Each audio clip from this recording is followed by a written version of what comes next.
आप सभी को नमस्कार। माननीय मुख्यमंत्री जी के मंत्र सरलीकरण समाधान संतुष्टि के तहत हरिद्वार रुड़की विकास प्राधिकरण में उपाध्यक्ष महोदया के दिए गए निर्देशों के अनुपालन में एक हेल्पलाइन नंबर या इसे समस्या और समाधान के लिए एक नंबर कह सकते हैं जारी किया जा रहा है। जिस किसी को भी हरिद्वार रुड़की विकास प्राधिकरण से संबंधित कोई समस्या हो या कहीं भी अवैध निर्माण या अवैध प्लॉटिंग की कोई सूचना हो, दिए गए नंबर जिन पर व्हाट्सएप भी उपलब्ध हैं दे सकते हैं और उसके साथ ही उनके चित्र, फोटोग्राफ्स या लोकेशन भी भेज सकते हैं। हम यथाशीघ्र उस समस्या का समाधान करने का प्रयास करेंगे। नंबर है 9084700674। दूसरा नंबर है 9084700675।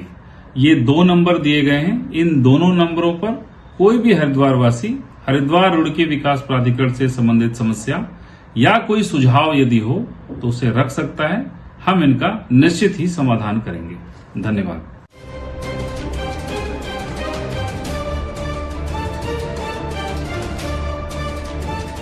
धर्मनगरी हरिद्वार में अवैध निर्माण का खेल थमने का नाम नहीं ले रहा। ताजा मामला SM जैन कॉलेज रोड का है, जहां एक भवन का निर्माण हरिद्वार रुड़की विकास प्राधिकरण से स्वीकृत मानचित्र के विपरीत और धड़ल्ले से जारी है।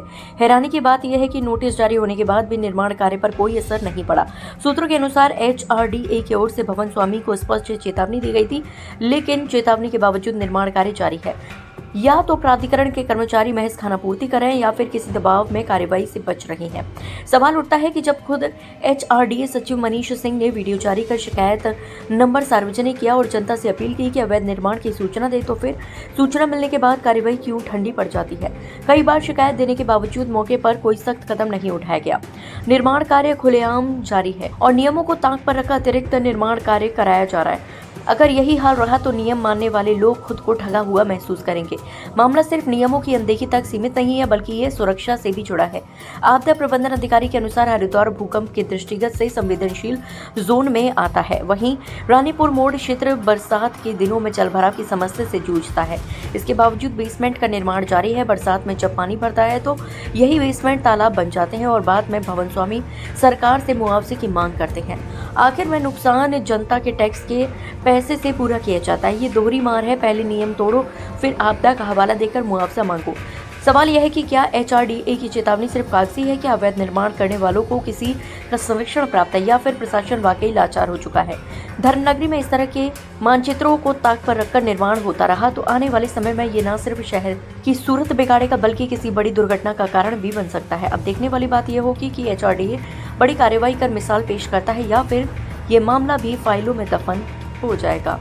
हरिद्वार जनपद जो है भूकंप की दृष्टि से जो है जोन 4 में है, अति संवेदनशील है। इसके अलावा जो रानीपुर वाला जो इलाका है वो जल भराव की दृष्टि से और फ्लड की दृष्टि से भी काफी संवेदनशील है।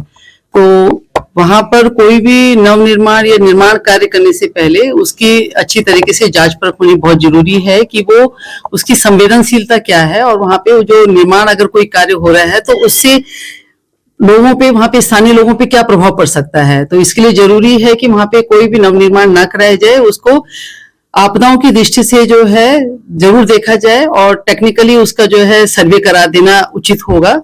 और मुझे लगता है कि इस प्रकार से, क्योंकि वो बहुत ही संवेदनशील इलाका है, चंद्राचार्य चौक में जो है लगभग हमेशा वहां पे जल भराव जो है बहुत ज्यादा होता है। अभी उसका ड्रेनेज प्लान बनाए जाने की भी कार्रवाई जो है वर्तमान में गतिमान है। तो इन सब पहलुओं को ध्यान में रखते ही जो है आगे की कोई कार्य योजना वहां पे बननी चाहिए।